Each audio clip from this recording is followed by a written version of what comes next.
Meet the Farmer TV, a year in review, next.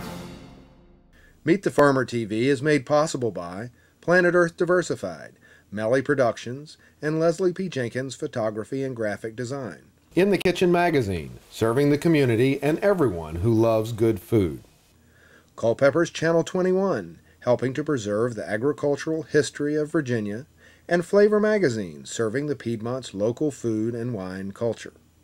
This week on Meet the Farmer TV, we go back over our first year, a year in review, some unseen footage, some really funny outtakes, and some really good highlights of some of our favorite interviews. Arugula to zucchini at the White House. Save the family farm. In the kitchen.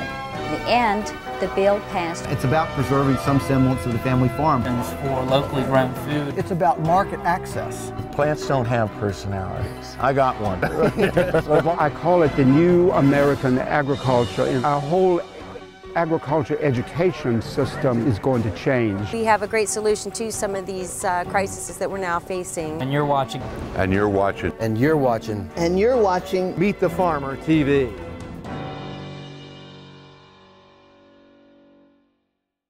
Let's check out some unseen footage of the First Lady and the Washington, D.C. Farmers Market. Ladies and gentlemen, please join me in welcoming our First Lady, Michelle Obama.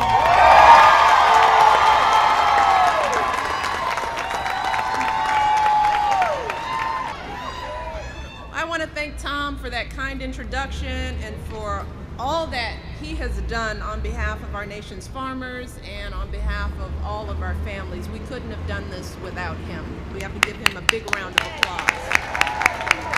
I also want to thank Ann and Bernie for all their hard work in making this farmers market a reality, and I want to thank Mark and Claire as well for joining us today and their family, all their hard work. We're so glad that these programs, these markets are really spurring local farmers throughout the nation, in particular in our own area. And I also want to thank our mayor, Mayor Fenty, for all that he is doing for our new hometown, D.C. And it's important to know that when I travel around the world, no matter where I've gone so far, the first thing world leaders, prime ministers, kings, queens ask me about is the White House garden. And then they ask about Bo. Everybody, it's the garden and Bo, or Bo and the garden, one or the other. But I also have learned through my experiences that as a working mother that there are times when putting together a healthy meal is harder than you might imagine. It is not so easy. So like many parents, when I was working without the staff and the butlers and all the people who were helping me now, I was just like you all.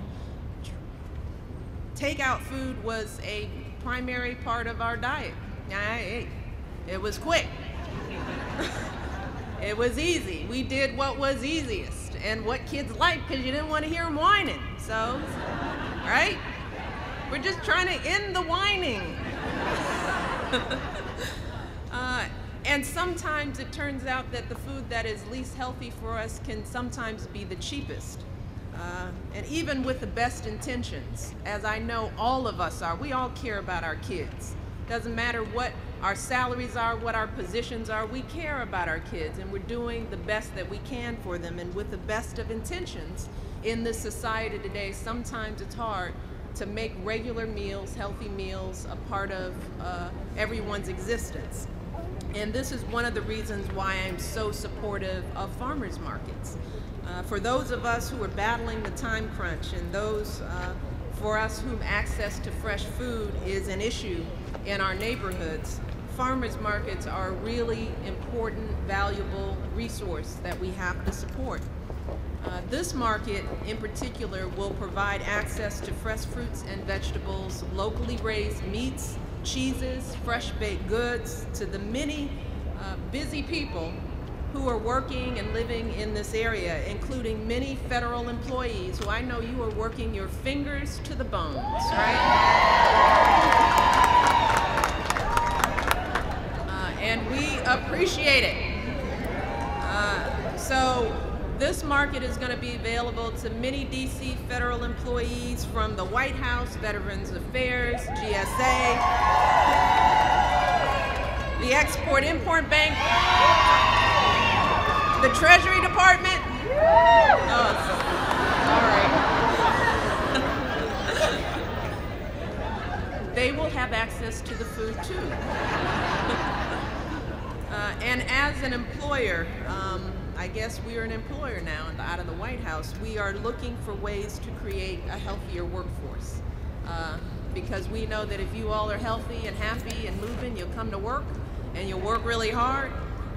And as many private companies have demonstrated, making employee wellness a priority can save healthcare costs down the road and make for a stronger workplace. For everyone in the neighborhood, you can now run out for an afternoon. Yes. When you have that break and pick up some good stuff for dinner, or stop by as you run to catch the subway home from work.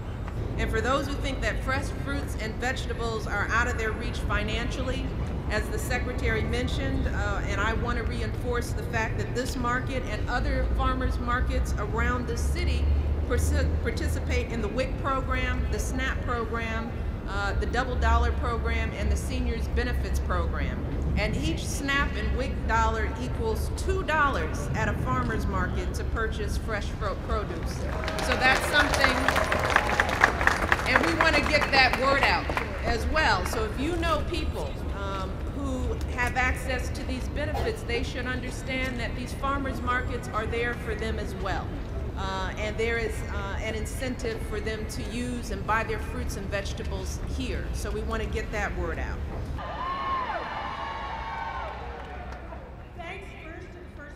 The incredible opportunity to showcase our farmers market here today. Secretary Vilsack, thank you for your support for this new kind of agriculture. Thanks to Mayor Fenty for helping us open our 5th Fresh Farm Market in Washington, D.C. and for their warm welcome to the neighborhood. Today is a great day for American farmers, especially market farmers, a new breed of farmers who have made the commitment to sell what they grow directly to the public. For over 30 years, these pioneering farmers have been reestablishing the connection between the country and the city, creating vibrant farmers markets and new town squares on city streets and town parks. What began as a way of searching for alternatives to a conventional food system has now become an example of a different way of doing things. These are farmer innovators who brought us organic, put animals back on pasture, reintroduced prized heirloom fruits and vegetables, and are raising modern versions of treasured old breeds of farm animals. One of the things I've learned from my work with farmers and communities is that farmers, as well as teachers, are one of the least appreciated and most underrated professions in this whole country. My hope going forward is that the farmers' awesome power to grow our food will become more respected and more cherished by all Americans.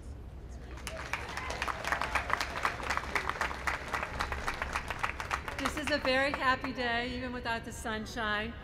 Today we celebrate local food and the market farmers who are changing the way we eat, one delicious bite at a time.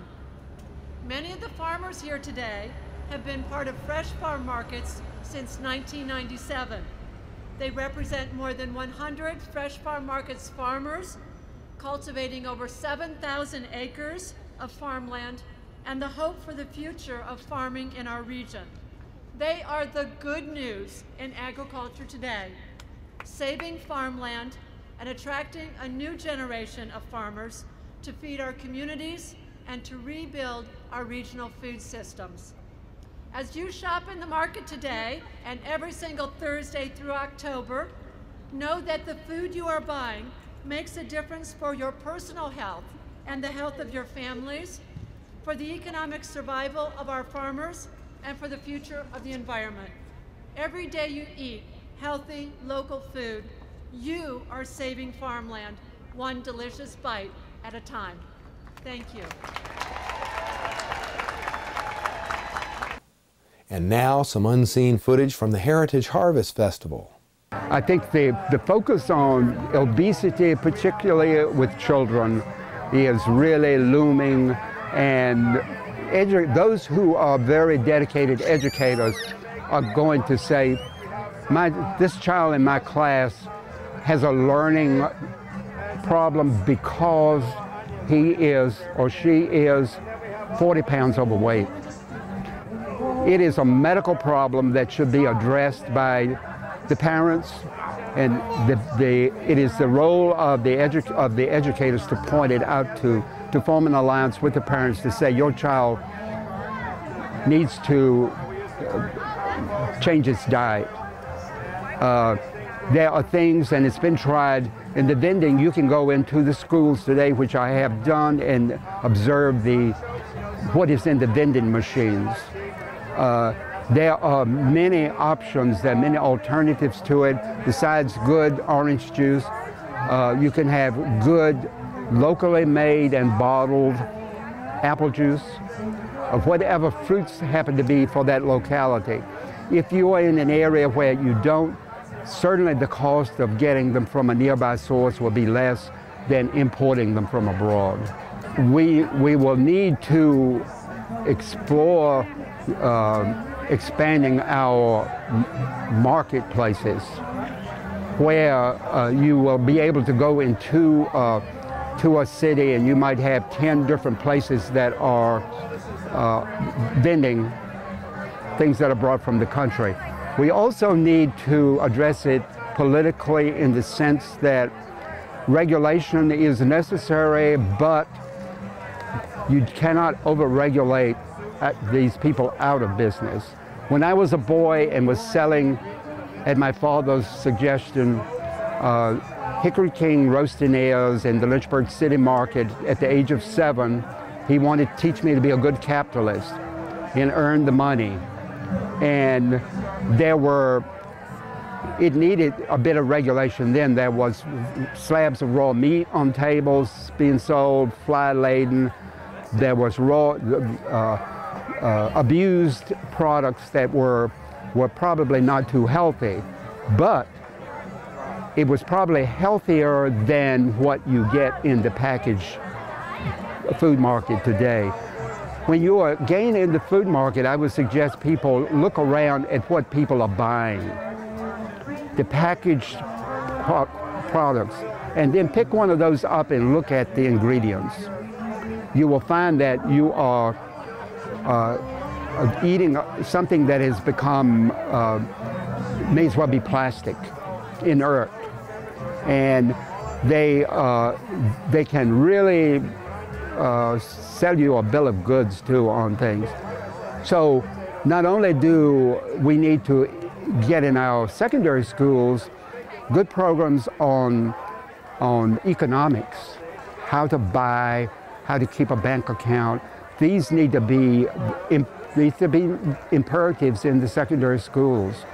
But also, part of that whole thing, take people out, show them how to shop, how to buy these products and what to look for. And I find a lot of people come to me, young couples, and will say, let me tell you my lifestyle, what am I doing wrong? And I am delighted to tell them. And there are many out there who have developed a healthy, wholesome, harmonious lifestyle, and how different from some of their peers who have $20,000 on their credit card and don't know how to recognize the pleasures, the simple pleasures of life. They never, in buying anything, ask the big question, do I really need this? And follow it with, can I afford this? That is, that once they step over the line, whether buying packaged food or not, they begin to develop compensations for it.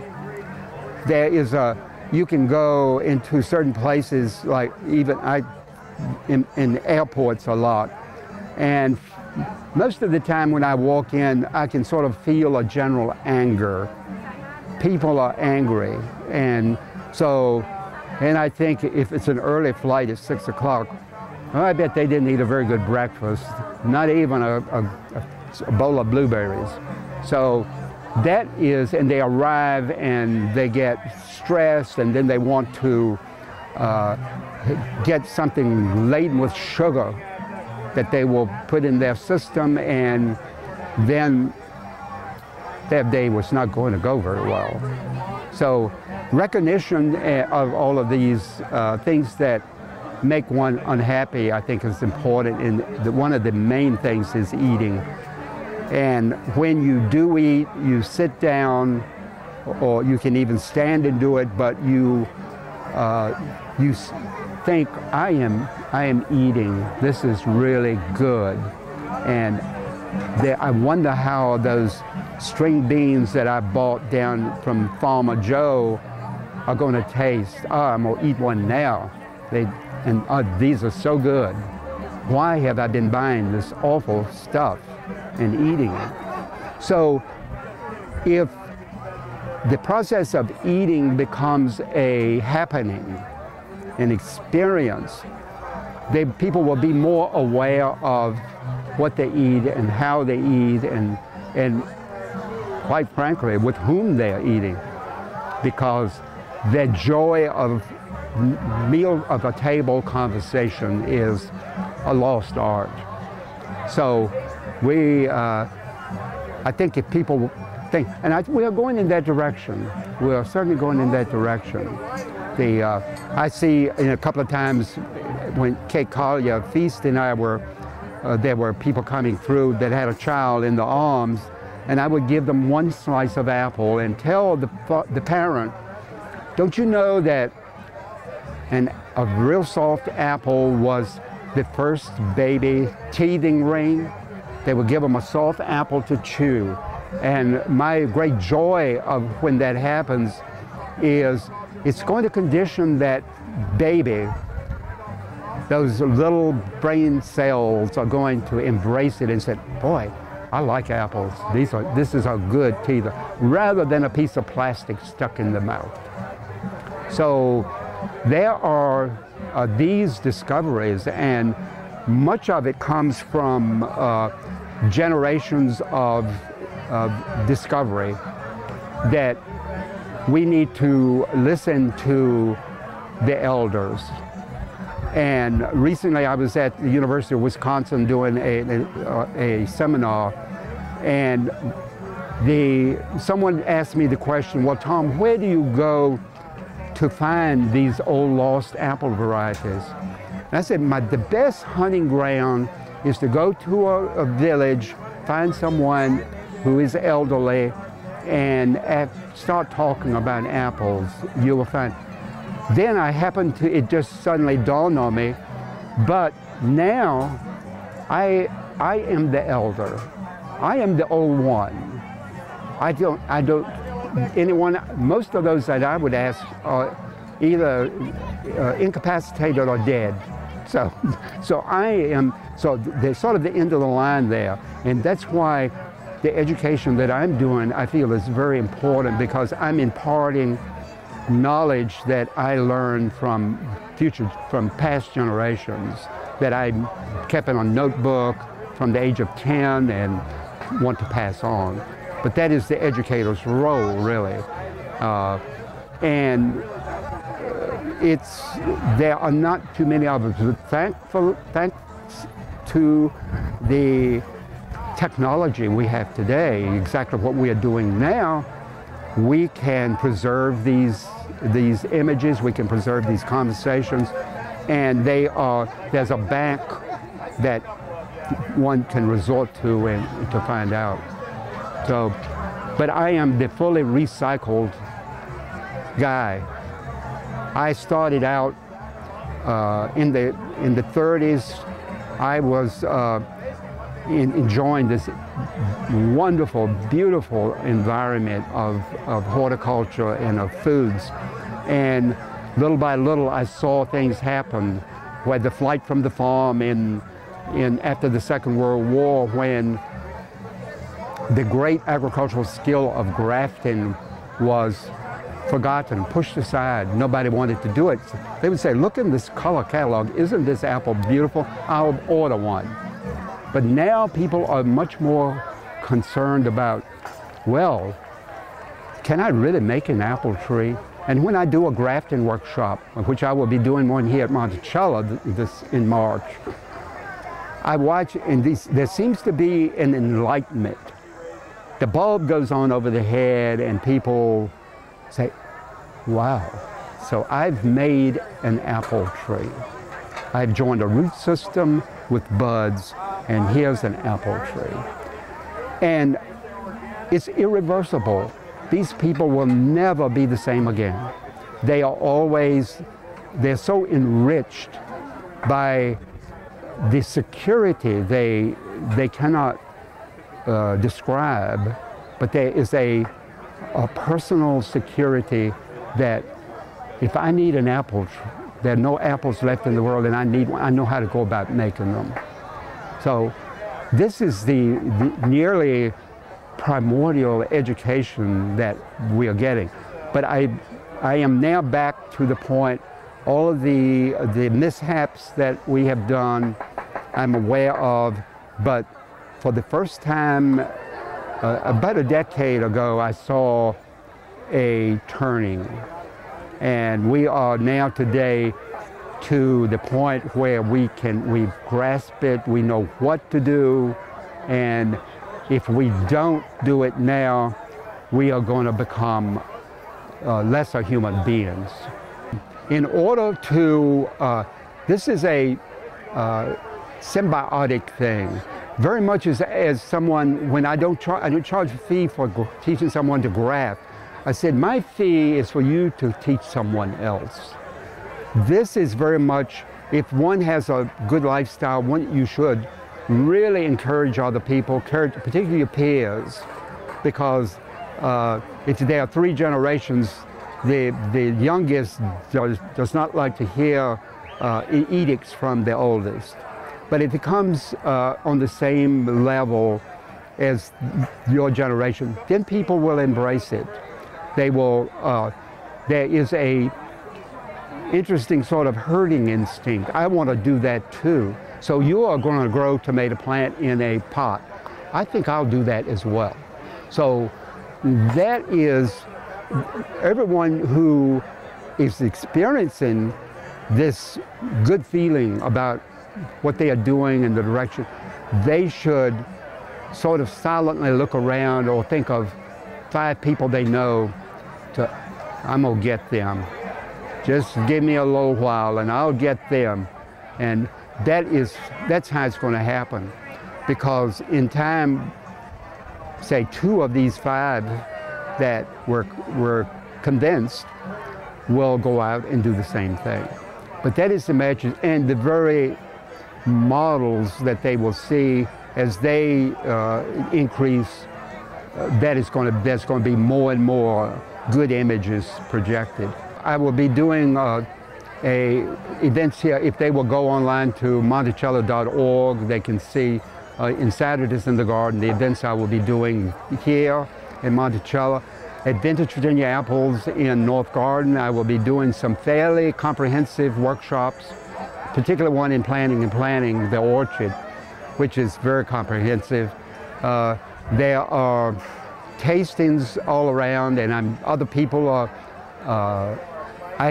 Today I've met 2 people who I've encouraged for a long time, and both of them, on their own volition, they told me that they had done apple tasting lately. One had done an apple cheese pairing lately. So that really bolsters my hope, because if, without being told, they do it, then they are very excited about what is happening. And nothing is better in convincing a person that there are foods that are being ignored than one bite of that. That's the greatest marketing ploy available. And even those that are in major cities that I write marketing plans for, I try to say, you must have a plate out with something for them to taste. The name they don't recognize, or they see an apple that is absolutely ugly. They say, are you kidding? I'm not putting that in my mouth. Try it, take one bite, and then you get that muteness for a while, and then this, boy, this is fantastic. Sometimes you guide them to, there are varieties like Ashmead's Kernel, which a few years ago, U.S. News and World Report asked me to select 5 varieties that I thought would be of the future. One of them was Ashmead's Kernel, and one of the editors said, that ugly thing? And I said, wait a minute. I took my knife out, sliced it, and said, wow. It has so much acid, so much sugar, and when they meld together, the taste is profound. And I described it in this particular U.S. News and World Report article as an apple not for sissies. It really comes on strong. But there are those who love that. Occasionally, about 1 in 100,000, someone will ask me, do you have any mealy apples? I love mealy apples, but that's the very small majority. So there's something for everybody. And with the 3,000 or so apple varieties we have to choose, there's a huge bank of them out there, and little by little we are getting them into commerce. So that when you go into the supermarket, if you'll have the choice of 25 or 30 varieties, and there will be not a red delicious in sight. Well, here's a few more clips from our first year. What's so interesting about what's happening in the country these days with local agriculture is there are so many, local varieties that people don't know about. Now, one of the ideas that we have is that this garden and maybe other gardens around grounds will, in effect, serve as a kind of laboratory for experimenting with and understanding farming techniques in a more developed context. I'm a beekeeper, and this is National Farmers Market Week. And you're watching Meet the Farmer TV, where every week is National Farmers Market Week. I'm Governor Tim Kaine, and you're watching Meet the Farmer TV. My name's Jagger Rutledge. I'm a biological woodsman, and you're watching Meet the Farmer TV. You know, it's really interesting to think about how things that are old are becoming new again in agriculture in some ways. Well, now that you've seen our year in review, we don't always get it right the first time, so check out these outtakes. Special tempers frame. I feel we'll say it. Today on Meet the Farmer.